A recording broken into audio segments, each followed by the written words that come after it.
Hello बच्चों, विद्या भारती काशी प्रांत YouTube channel में आपका स्वागत, अभिनंदन है। बच्चों 27 को आपको यूपी बोर्ड का बायोलॉजी का पेपर है।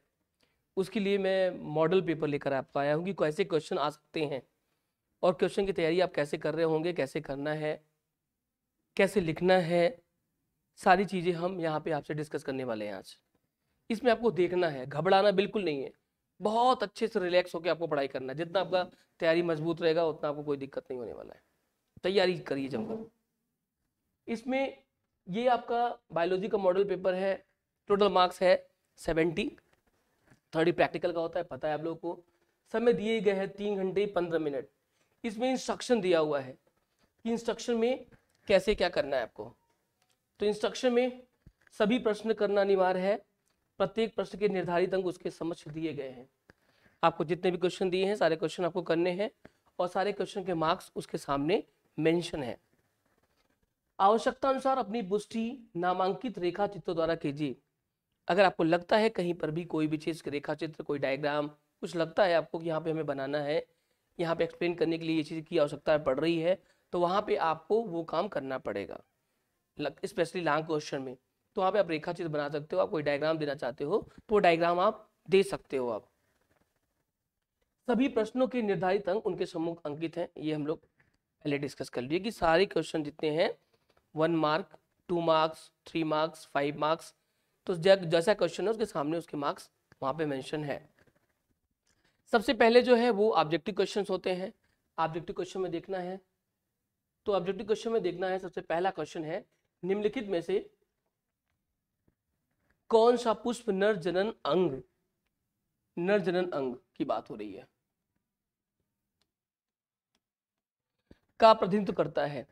उसमें कौन सा भाग होता है नर जनन अंग का, हमें पता है वो होता है कौन सा, पुमंग। पुमंग जो होता है यहाँ पे इसका सही आंसर है। क्यों? क्योंकि उसमें पुमंग जो होता है वो मेल सेक्स पार्ट होता है और जायांग जो होता है वो फीमेल सेक्स पार्ट होता है। तो यहाँ पे इसका आंसर होगा क्या, पुमंग हो गया। इसके आगे बढ़ेंगे हम। फिर उसके बाद फिर क्या होगा, दूसरा क्वेश्चन है मनुष्य में संतान का लिंग निर्धारण होता है।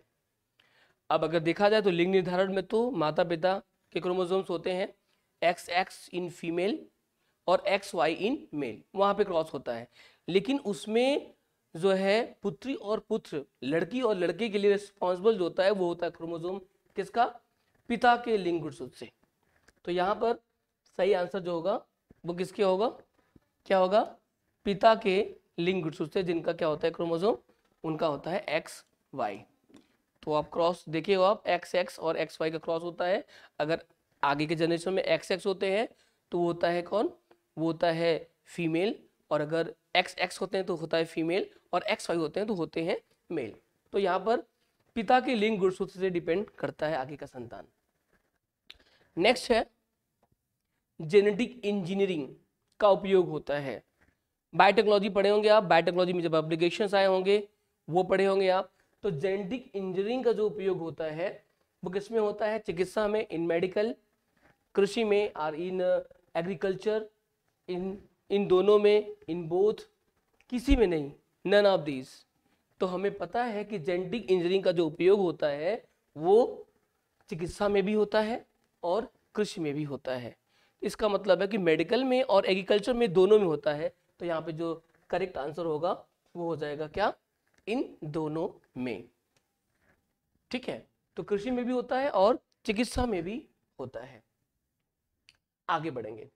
लाइकिन जो पारिस्थितिक अनुक्रम को प्रारंभ करने में सक्षम है, वास्तव में यह सहजीवी सहचर्य है। कहां पर है भाई, क्या इसका आंसर है, शैवाल और जीवाणु। शैवाल एल्गी, जीवाणु बैक्टीरिया बोलते हैं। तो यहाँ पर शैवाल और जीवाणु, दूसरा ऑप्शन है शैवाल और कवक, तीसरा ऑप्शन है जीवाणु और कवक, और चौथा है कवक और विषाणु। तो इसका जो सही आंसर है वो आपका है जो है शैवाल और कवक। ये भी आप देखे होंगे आप कि कवक होता है जिसको हम लोग बोलते हैं क्या, फंगाई। शैवाल होता है जिसको हम लोग बोलते हैं क्या, एल्गी। तो फंगाई होता है और क्या होता है प्लस एल्गी, एल्गी होता है। ये दोनों मिलकर क्या बनाते हैं, लाइकेन का फॉर्मेशन करते हैं। तो इसका कौन सा पार्ट होता है, फंगाई का पार्ट होता है, इसको बोलते हैं क्या, माइकोबियोन्ट।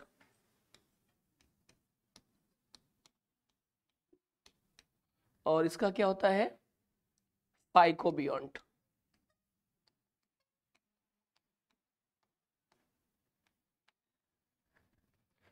ये जो है लाइकेंस के लिए काम करते हैं, ये दोनों मिलते हैं तो लाइकेन का फॉर्मेशन होता है। अब आगे जाएंगे, अति लघुत्तरीय प्रश्न जो है हमारा क्वेश्चन नंबर 2 है, line filter and Turner syndrome में गुणसूत्रों की संख्या कितनी होती है। यहाँ पर अब आंसर आ गया, यहाँ पे 1 मार्क है, यहाँ पर भी क्या है कि आपको 1 मार्क है और आपको पूरे आंसर मिलने वाले हैं, जो भी आपको जो आप करेंगे पूरे आपको मार्क्स मिलेंगे।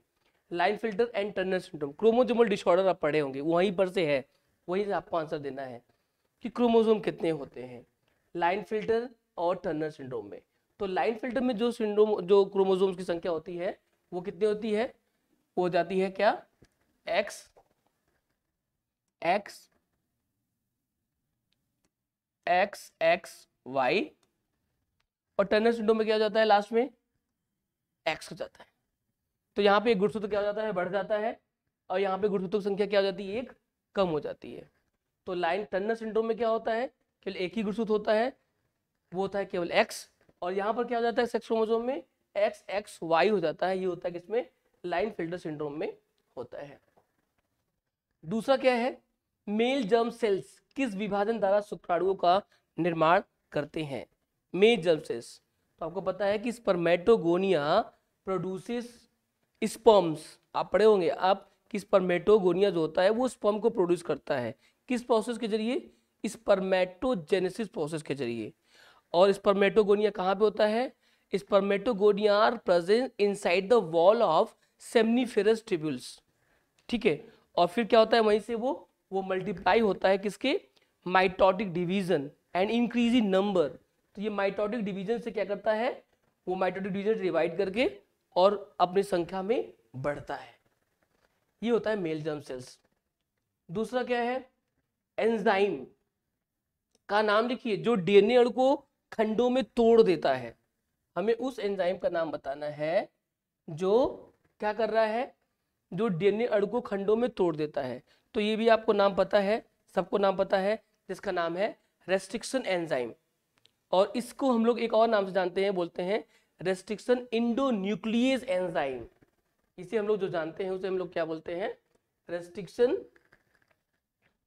यहां पे लिख देते हैं restriction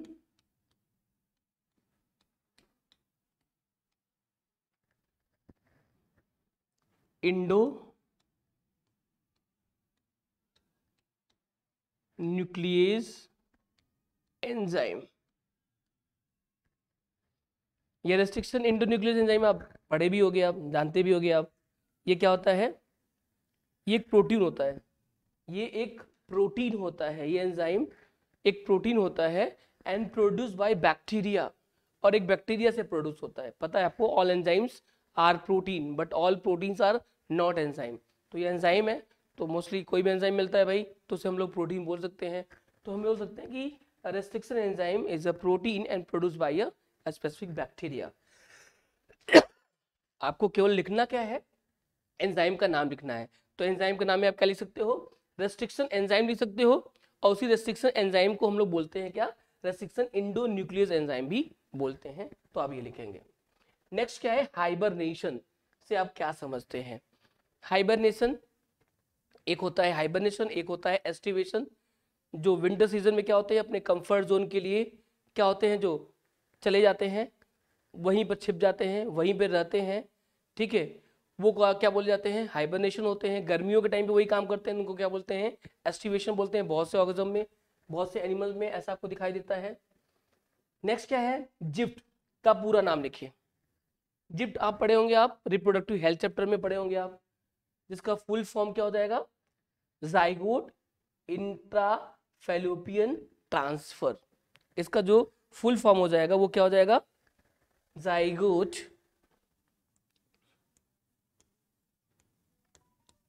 zygote intra fallopian transfer.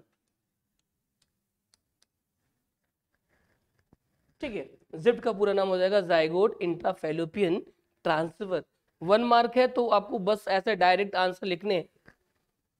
फिर उसके बाद आ जाएंगे आप, आगे बढ़ेंगे और आगे बढ़ेंगे तो फिर हमारा आगे का सीन आएगा। ये 1 मार्क था, अब हमारे 2 मार्क्स के क्वेश्चन आ रहे हैं, जिसको हम लोग बोल रहे हैं क्या, थर्ड क्वेश्चन। एक संकर क्रॉस का प्रयोग करते हुए मेंडल के प्रभाविता नियम की व्याख्या कीजिए। एक संकर क्रॉस, द्विसंकर क्रॉस, त्रिसंकर क्रॉस, तो जिसको हम लोग बोलते हैं क्या, monohybrid cross, dihybrid cross, trihybrid cross. तो यहाँ पे मोनो हाइब्रिड क्रॉस के जरिए हमको क्या शो करना है, किसकी व्याख्या करना है, मेंडल के प्रभाविता के नियम को। ठीक है, जो कि मेंडल का फर्स्ट ला था, लॉ ऑफ डोमिनेंस, इसको हम लोग बोलते हैं प्रभाविता का नियम। तो यहाँ पे प्रभाविता का नियम शो करना है, तो यहाँ पे हमें क्रॉस कराना होगा। जैसे आप जानते हो, आप क्रॉस क्या कराना है, यहाँ पे हो जाएगा क्या, कैपिटल टी, और यहाँ पे क्या हो जाएगा, स्मॉल टी। ये किसके हैं, ये टॉल के जीनोटाइप है, अब ये शॉर्ट के हैं या फिर ड्वार्फ के हैं। ठीक है, यहाँ पे क्या होगा, ये टी इस टी के साथ क्रॉस करेगा तो बन जाएगा क्या, कैपिटल टी स्मॉल टी। फिर ये दूसरे के साथ क्रॉस करेगा तो बन जाएगा क्या, कैपिटल टी स्मॉल टी। फिर इसके साथ क्रॉस होगा तो क्या बन जाएगा, कैपिटल टी स्मॉल टी। और फिर लास्ट में ये आ जाएगा यहाँ पर कैपिटल टी स्मॉल टी। तो ये हमारा F1 जनरेशन है, जिसे बोलेंगे क्या हम लोग, F1 जनरेशन। ठीक है, सॉरी, ये हमारा है F1 जनरेशन, यहाँ पे मेंशन करेंगे F1 जनरेशन बोलेंगे। ठीक है, और ये तो हमारा क्रॉस है। ठीक है, ये क्रॉस है, ये हमारा क्या है, F1 जनरेशन है। तो हमारा प्रभाविता का नियम क्या है कि जब हम दो लक्षणों के बीच में क्रॉस कराते हैं तो पहली पीढ़ी में केवल प्रभावी लक्षण ही दिखाई देते हैं, जिसे हम प्रभाविता का नियम कहते हैं। तो ये लंबे और बौने पौधे के बीच में हम क्रॉस कराए उनके जीनोटाइप को लेकर, तो पहले पीढ़ी में जो हमें पौधे दिखाई दिए वो सबके सब क्या थे, हाइब्रिड टॉल थे, जिसे हम प्रभाविता का नियम कहते हैं। और एक लक्षणों के बीच में क्रॉस कराए इसे हम मोनो हाइब्रिड क्रॉस कहते हैं, जो यहाँ पे लिखा है एक संकर क्रॉस। तो एक संकर क्रॉस को करते हुए हम मेंडल के प्रभाविता के नियम को यहाँ पे बताए। तो आपको बस इतना ही लिखना है। फिर उसके बाद है पक्षियों में लिंग निर्धारण को स्पष्ट कीजिए। मनुष्य में लिंग निर्धारण तो हम लोग देखे थे, XX और XY था, जिसमें से अगर पिता का या मेल का अगर X क्रोमोसोम एक्टिव होता है तो वहाँ पे जो है वो बेबी गर्ल दिखाई देती है नेक्स्ट जनरेशन में। अगर Y क्रोमोसोम एक्टिव होता है तो बेबी बॉय दिखाई देता है। लेकिन यहाँ पर क्या सीन है, यहाँ पक्षियों की हमें बात करनी है। ठीक है, और पक्षियों की अगर हम बात करेंगे तो यहाँ पर भी मेल और फीमेल में क्या सीन होता है वो देखना पड़ेगा। तो मेल का यहाँ पे क्रोमोसोम जो होता है, जो सेक्स क्रोमोसोम होता है, वो क्या होता है, वो होता है सो मेल का जो सेक्स क्रोमोसोम होगा, ये मेल का जो सेक्स क्रोमोसोम होगा और फीमेल का जो होगा, तो मेल का जो होगा वो होगा Z से डिनोट करते हैं हम लोग, वो क्या हो जाता है Z, और Z होता है यहाँ पे Z और W होता है, तो ZW। तो यहाँ पे फिर से सिंपल है वही कि अगर ये Z से होगा तो यहाँ पर हो जाएगा क्या ZZ, और यहाँ पे अगर ये Z कोई भी दोनों में से कोई भी Z अगर W के साथ फर्टिलाइज करेगा तो हो जाएगा क्या ZW। तो ये डिनोट क्या कर रहा है, ZZ फिर से वही मेल और ZW फिर से वही क्या है, फीमेल। तो इस तरीके से हम लोग पक्षियों में भी सेक्स को डिटरमाइन करते हैं। इसका पूरा क्रॉस कराएंगे तो दोनों को कराएंगे बारी बारी से, जैसे इसका यहाँ पे कराएं तो फिर इसका यहाँ पे भी कराएंगे हम। तो यहाँ पे क्या हो जाएगा ZW हो जाएगा, फिर इसका यहाँ पे कराएं तो फिर इसका यहाँ पे भी कराएंगे,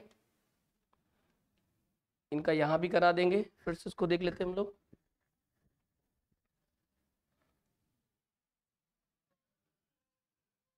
मेल फीमेल का सीन सब हो जाएगा क्लियर। तो यहाँ पे ZZ और फिर Z क्या है, W है, यहाँ पे देखिए ZZ हुआ। ठीक है, तो क्या होगा, मेल बर्ड में कौन होगा, मेल होगा। अगर ये दूसरे के साथ यहाँ पे क्रॉस हुआ W के साथ तो ZW हो जाएगा। तो यहाँ पे ZW क्या होगा, फीमेल। फिर यहाँ पे क्या होगा, इसके साथ अगर आ जाएगा तो फिर ZZ फिर मेल, और फिर इसके साथ होगा तो फिर क्या होगा ZW, तो फिर से फीमेल। तो जेड और जेड याद रखना है कि किसका है बर्ड में, ये मेल का है, और ये किसका क्रोमोसोम है भाई, ये फीमेल का है। तो इस तरीके से हमें जेड जेड अगर है तो ये कौन है, मेल बर्ड है, और ये कौन है, फीमेल बर्ड है। इस तरीके से हम पक्षियों में भी लिंग निर्धारण कर सकते हैं। ठीक है, तो 2 मार्क्स है, तो हमें उतना ही ध्यान देना है। जो मार्क्स है, जो उसका सटीक आंसर है, वो सटीक आंसर हमें लिखना है। बहुत ज़्यादा नहीं लिखना है कि हमें ये क्वेश्चन तो बहुत अच्छे से आता है तो हम उसको 1-2 पेज करते चले जाए, ऐसा नहीं। 2 मार्क्स है, तो जो उसका सटीक आंसर है वही आपको केवल मेंशन करना है। आगे देखिए, अब आगे क्या सीन है, कार्बन डाइऑक्साइड का स्थिरीकरण करने के कारण पौधों को क्या कहते हैं। मतलब वे पौधे जो कार्बन डाइऑक्साइड का स्थिरीकरण करते हैं उन्हें हम क्या बोलते हैं। इसका जो आंसर होगा वो हो जाएगा क्या, कैम प्लांट। आप पढ़े होंगे आप, कैम प्लांट। ठीक है, कैम प्लांट क्या बोलते हैं हम लोग, क्रुसलेशियन एसिड मेटाबॉलिज्म। इसका फुल फॉर्म क्या है कैम का, क्रुसलेशियन एसिड मेटाबॉलिज्म। तो इसका आंसर में क्या आ जाएगा भाई, इसका आंसर जो है वो आ जाएगा कैम प्लांट।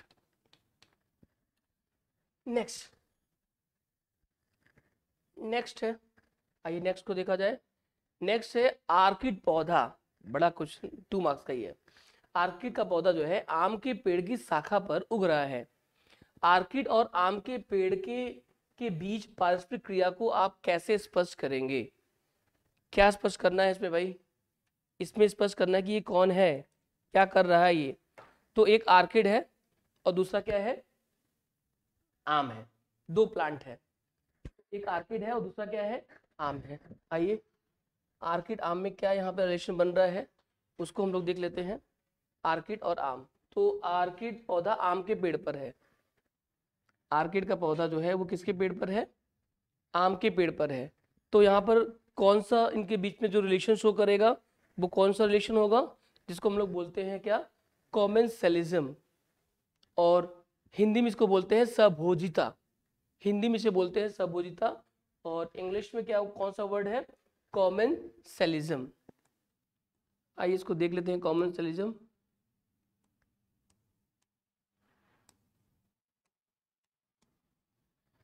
कॉमेंसलिज्म, ठीक है, ये कॉमेंसलिज्म शो करते हैं।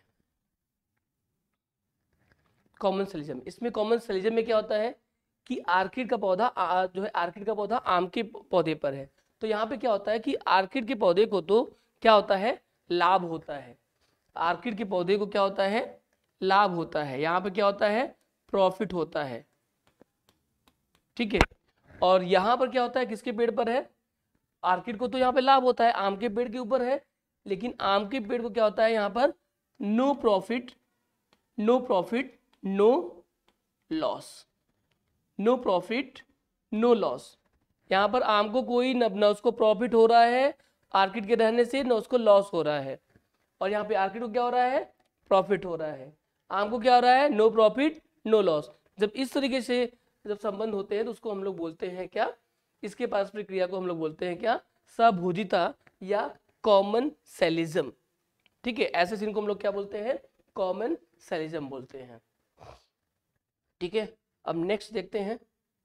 अभी आगे बहुत से क्वेश्चन है, सबको देखना है, अच्छे से सॉल्व करना है और बड़े ध्यान से देखना है।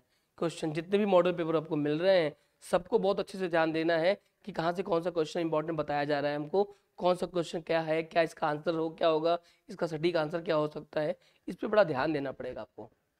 अब आगे क्या, प्रतिरक्षा क्या है।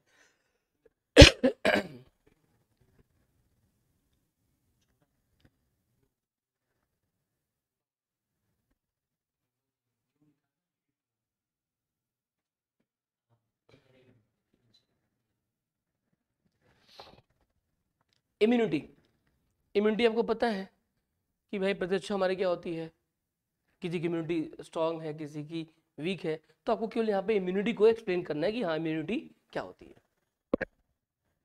अब आते हैं, आगे आते हैं, क्वेश्चन नंबर 4 बढ़ते हैं। 3 मार्क्स से क्वेश्चन है। हमारे समाज में लड़कियां पैदा होने पर दोष केवल महिलाओं को दिया जाता है, बताएं कि यह क्यों सही नहीं है। ये हम आपको पहले बताएं, ये सही इसलिए नहीं है, क्यों, क्योंकि फीमेल के पास तो केवल एक्स जो सेक्स क्रोमोसोम होती है वो केवल एक्स सेक्स ही होती है, लेकिन मेल के पास एक्स वाई दोनों होते हैं। तो यहाँ पर लड़के और लड़की के लिए रिस्पॉन्सिबल केवल फादर होता है, केवल पुरुष होता है। क्यों? क्योंकि अगर पुरुष का एक्स क्रोमोसोम एक्टिव हुआ तो वो फीमेल के एक्स के साथ फर्टिलाइज होगा, और एक्स एक्स होगा और एक्स एक्स होगा तो वो बेबी गर्ल होगी। लेकिन अगर अगर मेल का वाई क्रोमोसोम एक्टिव हुआ और वो फीमेल के एक्स क्रोमोसोम के साथ फर्टिलाइज किया तो एक्स वाई बनेगा, और X Y is denoted to the baby boy. तो वहां पर जो है वो चाइल्ड लड़का होगा। तो इसलिए हमें ये सही नहीं है, लड़कियों के पैदा होने पर हमें महिलाओं को दोष नहीं देना चाहिए इस पर। ठीक है, नेक्स्ट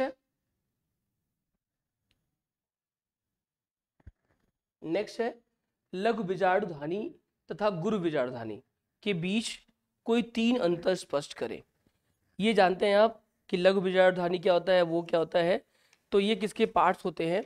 तो माइक्रोस्पोरेंजियम और मेगास्पोरेंजियम के नाम से जाना जाता है। ये लघु बीजाणुधानी जो है वो क्या है? माइक्रोस्पोरेंजियम है, और गुरु बीजाणुधानी जो है वो क्या है?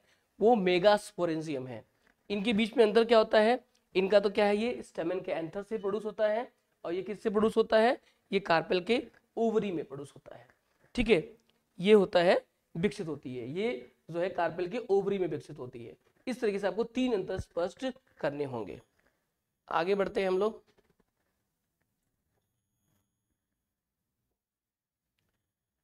वॉटसन तथा क्रिक द्वारा प्रस्तुत डीएनए के द्विकुंडलित मॉडल का सौक्षम नामांकित चित्र बहुत ही फेमस क्वेश्चन है, आप लोग बहुत प्रैक्टिस भी किए होंगे। ये द्विकुंडलित संरचना बनाना है डीएनए का, जो इस तरीके से आप देखे होंगे आप इस तरीके से।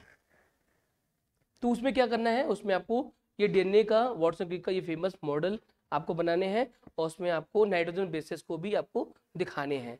उसमें आपको उसका लिखना पड़ेगा कि लेंथ कितना होता है, ठीक है, लेंथ कितना होता है, इसकी विड्थ कितनी होती है 20 एंगस्ट्रॉन, लेंथ कितनी होती है 34 एंगस्ट्रॉन, और इसमें आपको नाइट्रोजन बेसिस को भी दिखाने होते हैं कि यहाँ पर एडेनिन थाइमिन से डबल हाइड्रोजन बॉन्ड से जुड़ा होता है, और ग्वानिन साइटोसिन से या साइटोसिन ग्वानिन से ट्रिपल हाइड्रोजन बॉन्ड से जुड़े होते हैं। तो ये आपको मॉडल यहाँ पर वॉटसन क्रिक में आपको दिखाने हैं। बायोटेक्नोलॉजी का कृषि क्षेत्र में क्या उपयोग है? बायोटेक्नोलॉजी के कृषि क्षेत्र में आपको बताया गया तो बहुत से उपयोग है। इसमें से तो आपको ये बताया गया था कि बहुत से हर्बिसाइड रेसिस्टेंस प्लांट डेवलप किए गए हैं, जहाँ पे अपने आप वो प्लांट जो है वो वीड्स को, अनवांटेड क्रॉप्स को डैमेज कर देता है। तो ऐसे बायोटेक्नोलॉजी में बहुत ऐसे फील्ड हैं जो कि इस्तेमाल किए गए हैं, जिसको हम लोग एक को बोलते हैं herbicide resistant plant, herbicide resistant plant. ठीक है, इस तरीके से और भी कृषि में बहुत से उपयोग किए गए हैं, तो इसको आपको देखना है। क्वेश्चन नंबर 5, जीव विज्ञान के अध्ययन ने संक्रामक रोगों को नियंत्रित करने में किस प्रकार सहायता की है? अब आपको यहाँ पे ये देखना है कि भाई जीव विज्ञान का अगर हम स्टडी कर रहे हैं तो वहाँ पे संक्रामक रोग हैं और उनको कैसे कंट्रोल किया जाएगा, कैसे कंट्रोल कर सकते हैं। तो बहुत से प्रिकॉशंस हैं, बताए गए हैं इन्फेक्शन डिजीज को कंट्रोल करने के लिए, वो सारी चीज़ों को हम लोग को फॉलो करने पड़ेंगे। मलेरिया परजीवी के जीवन चक्र का स्वच्छ एवं नामांकित चित्र बनाइए, 3 मार्क्स का है। अब इसका पूरा लाइफ साइकिल बनाना पड़ेगा, किसका? मलेरिया परजीवी। कौन है मलेरिया परजीवी? ये आपको पता है। मलेरिया किससे होता है? लोग बोलते हैं भाई मलेरिया तो जो है मच्छर के काटने से होता है। ठीक है, कौन सा मच्छर होती है उसके काटने से? वो होती है कैरियर, वो होती है वाहक, जिसका नाम है फीमेल एनाफिलीज। ये मॉस्किटो जो होती है वो एज अ कैरियर काम करती है, लेकिन जिसका लाइफ साइकिल बनाना है मलेरिया परजीवी वो है प्लाज्मोडियम। उसका नाम क्या है? प्लाज्मोडियम नाम है, और उसकी कई स्पीसीज होती हैं, जिनमें से एक स्पीसीज यहाँ पर क्या है? Plasmodium vivax. ठीक है, तो प्लाज्मोडियम के यहाँ पे लाइफ साइकिल बनाना पड़ेगा। ठीक है, स्पीसीज कई है, plasmodium vivax, plasmodium ovale, plasmodium malariae, plasmodium falciparum जो बहुत डेंजरस होता है। तो यहाँ पे प्लाज्मोडियम को कहाँ यहाँ पे आपको लाइफ साइकिल बनाने हैं। आगे, जैव उर्वरक किस प्रकार से मृदा की उर्वरता को बढ़ाते हैं? यहाँ पे आपको जो बायो फर्टिलाइजर है ये कैसे हमारे सॉइल की फर्टिलिटी को बढ़ाते हैं, ये आपको देखना है। बायो फर्टिलाइजर, ठीक है, बायो है मतलब कि जीव से संबंधित है, ये कैसे बढ़ाते हैं? बहुत से ऐसे लोग हैं, गोबर है और बहुत से बायो फर्टिलाइजर हैं। अर्थवर्म जो होता है जिसको फार्मर्स फ्रेंड बोलते हैं, ये किस तरह बढ़ाता है? क्योंकि सॉइल के लिए जो सबसे न्यूट्रिएंट्स होता है वो होता है नाइट्रोजन। नाइट्रोजन को मिलती है तो उसकी क्या होती है? उस सॉइल की फर्टिलिटी को बढ़ती है। ये आपको डिस्कस करना पड़ेगा। इसके बाद है यौन संचरित रोग, यौन संचारित रोग से आप क्या समझते हैं? संचारित होगा, यौन संचारित रोग से आप क्या समझते हैं? इनके दो उदाहरण भी दीजिए, जिसको हम लोग बोलते हैं क्या? सेक्सुअल ट्रांसमिटेड डिजीजेस, मतलब ऐसे डिजीज जो सेक्सुअल कॉन्टेक्ट के थ्रू किसी एक को होते हैं, मेल से फीमेल में या फीमेल से मेल को हो जाते हैं, ऐसे डिजीज को हम लोग बोलते हैं क्या? सेक्सुअल ट्रांसमिटेड डिजीज बोलते हैं, जिसको बोलते हैं यौन संचारित रोग। इनके दो उदाहरण भी दीजिए, तो कोई भी दो उदाहरण भी आप दे सकते हैं, जैसे कि एड्स है आपका, जो है सेक्सुअल ट्रांसमिटेड डिजीज में आता है, गोनोरिया है आपका, सिफिलिस है आपका, ट्राइकोमोनियासिस है आपका।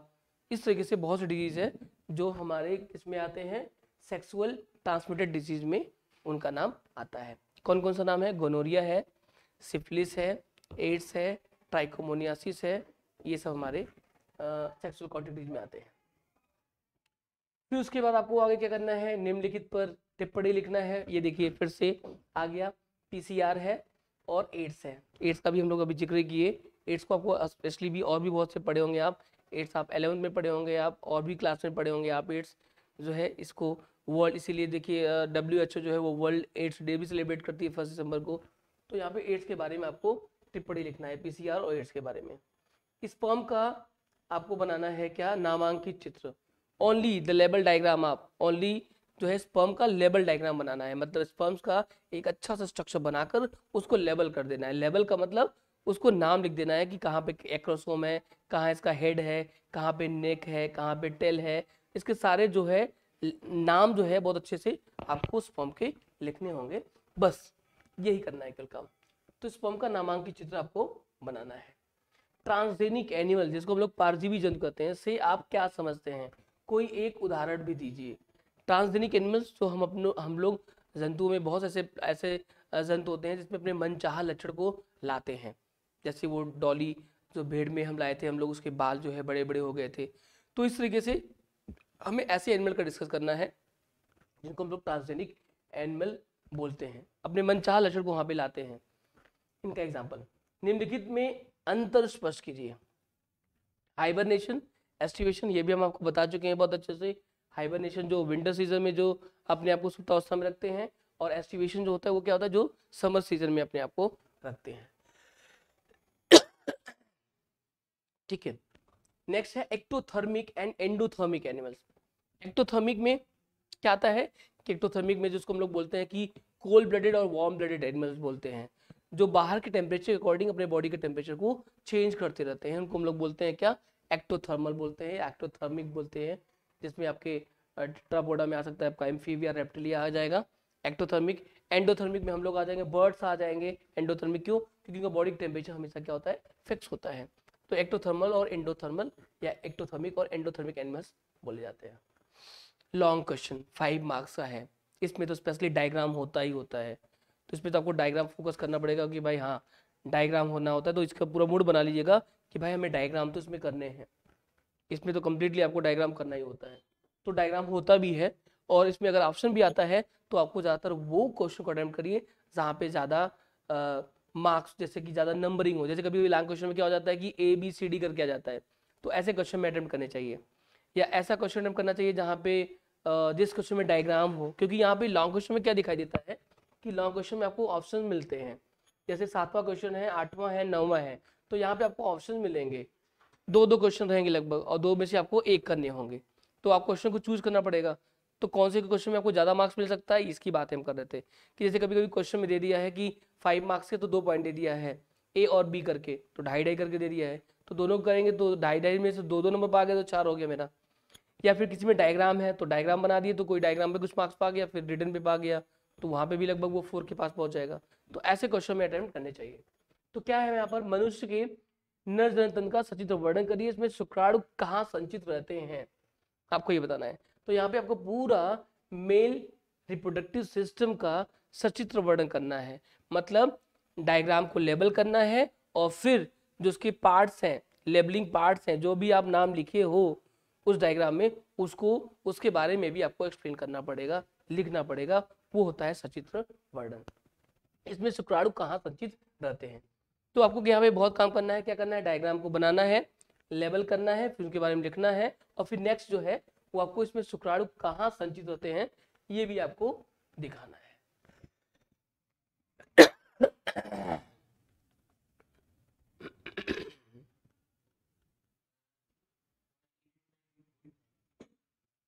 व्यू पे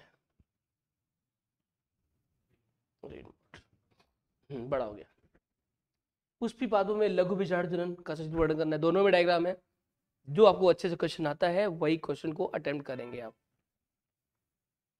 आनुवंशिक कोड क्या है, जेनेटिक कोड क्या है, इसकी मुख्य विशेषताओं का वर्णन करना है। जेनेटिक कोड को आपको पूरा उसका बनाना पड़ेगा, चार्ट उसको एक्सप्लेन करना पड़ेगा।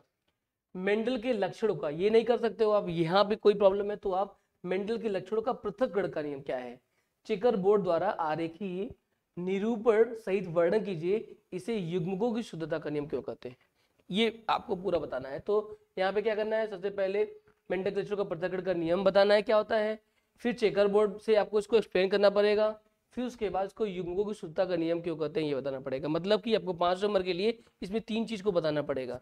तो 3 चीज क्या है, मेंडल का पृथक्करण का नियम, ठीक है, मेंडल के फर्स्ट जनरेशन के बाद जो सेकंड जनरेशन करते हैं जिसमें सारे कैरेक्टर्स जो होते हैं वो अलग अलग हो जाते हैं, जिसमें प्योर टॉल, हाइब्रिड टॉल और शॉर्ट सब अलग हो जाते हैं, वो हमारा मेंडल का पृथक्करण का नियम होता है। चेकर बोर्ड जो आप बनाते हो, बॉक्स बनाते हो, जिस बॉक्स में फिल करते हो, मेंडल का थर्ड लॉ आपको बताए थे हम, मेंडल का जो थर्ड लॉ होता है जिसको हम लोग बोलते हैं स्वतंत्र अभिवन का नियम, उसमें भी आपको बताया था हम 16 बॉक्स बनाकर उसमें सब अरेंज किए थे, वो हमारा क्या है, उसे बोलते हैं हम लोग क्या, चेकर बोर्ड बोलते हैं। तो आपको वहां पे वो नहीं, आपको पृथक्करण का ही बताना पड़ेगा आपको, जिसमें आप मान लीजिए जैसे फर्स्ट जनरेशन में आ गया हमारा क्या, कैपिटल डी स्मॉल टी आ गया। अच्छा थोड़ा सा बता देते हैं, कैपिटल डी स्मॉल टी आ गया, तो कैपिटल डी स्मॉल टी आ गया, तो यहाँ पे कैपिटल डी स्मॉल टी और कैपिटल डी स्मॉल टी, तो हम लोग मोस्टली ऐसे क्रॉस करा देते हैं, यहाँ पे कैपिटल डी हो गया, फिर यहाँ पर कैपिटल टी स्मॉल टी हो गया, फिर यहाँ पे कैपिटल को पहले रखेंगे तो कैपिटल डी स्मॉल टी हो गया, और फिर यहाँ पे कैपिटल डी स्मॉल टी हो गया। अब चेकर बोर्ड की बात हो रही है तो चेकर बोर्ड में फिर आप ऐसे करेंगे। अब यहाँ पे क्या करेंगे, capital T small T, capital T small T. अब यहाँ पे क्या आ जाएगा, कैपिटल टी, यहाँ पे क्या हो जाएगा, कैपिटल टी स्मॉल टी, यहाँ पे क्या हो जाएगा, कैपिटल टी स्मॉल टी, और यहाँ पे क्या हो जाएगा, स्मॉल टी स्मॉल टी। ठीक है, तो इस तरीके से चेकर बोर्ड के थ्रू आप जो है सारा चीज करेंगे। ठीक है, अब आगे देखें,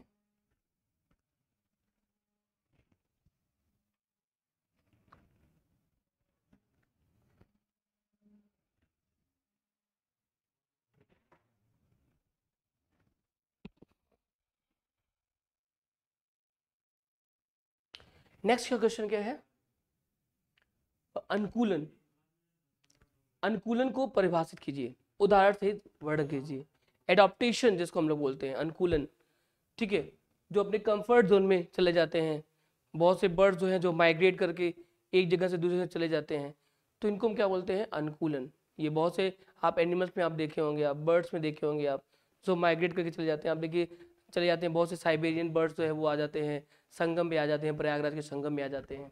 तो ये क्या है, उनमें क्या है, कंफर्ट जोन के लिए, जो रिप्रोडक्शन के लिए, फूड के लिए, या टेम्परेचर के कारण जो है, बहुत से फिशेज में भी ऐसा होता है, बर्ड्स में भी होता है, तो वो अनुकूलन को आपको दिखाना पड़ेगा। इसमें आपके पास बहुत से एग्जाम्पल आपको बताए गए हैं, वो कोई भी एग्जाम्पल दिखा के आप अनुकूलन को बता सकते हो एग्जाम्पल के साथ। परिवार नियोजन, ये लास्ट क्वेश्चन है। परिवार नियोजन से आप क्या समझते हैं, बर्थ कंट्रोल की स्थायी और अस्थायी विधियों का आपको वर्णन करना है, कि भाई जो है इसमें स्थायी और परमानेंट और टेम्पोररी दोनों चीजें आपको बतानी है कि कैसे क्या होता है, कि कैसे होगा कि हमारा बर्थ कंट्रोल की स्थायी और अस्थायी कैसे हम उसको रोकेंगे। तो फैमिली प्लानिंग, हम लोग बहुत सा तरीका है फैमिली प्लानिंग का, क्या होता है, ठीक है, तो परिवार को नियोजित कैसे रखें, ठीक है, बर्थ को कंट्रोल कैसे किया जाए, जिसमें हमारा स्थायी भी है और अस्थायी भी है। जिसको हम लोग बोलते हैं, स्थायी को बोलते हैं क्या, परमानेंट, और अस्थायी को क्या बोलते हैं, टेम्पोररी। तो दोनों तरीके से हम लोग इसको जो है वो करते हैं। अस्थायी में क्या है, बहुत से वह चीज़ें हैं, नेचुरल मेथड है हमारा, जिसको हम लोग बोलते हैं पीरियडिक एब्स्टेंस बोलते हैं, क्वाइटस इंट्रेट्स बोलते हैं, जो है लेक्टर्नल जो है एमिनेरिया बोलते हैं, ठीक है। परमानेंट में तो हम लोग वही देखते हैं, ट्यूबेक्टोमी और वेसेक्टोमी को देखते हैं। तो आपको अच्छे से जितने भी नेचुरल बैरियर हैं, जितने भी नेचुरल मेथड हैं, बैरियर मेथड हैं, केमिकल मेथड हैं, ये सब हमारे अस्थायी मेथड है, तो सबको इनको बारी बारी से एक्सप्लेन करना पड़ेगा और फिर परमानेंट में आपको ट्यूबेक्टोमी और वेसेक्टोमी को बताना पड़ेगा। इस तरीके से आपको ये बर्थ कंट्रोल का प्रोसेस बताना है और परिवार नियोजन बताना है। इसको अच्छे से पेपर को पढ़िएगा और अच्छे से करिएगा। आप सभी को ढेर सारी शुभकामनाएं, आशीर्वाद और प्यार। All the best. Thank you.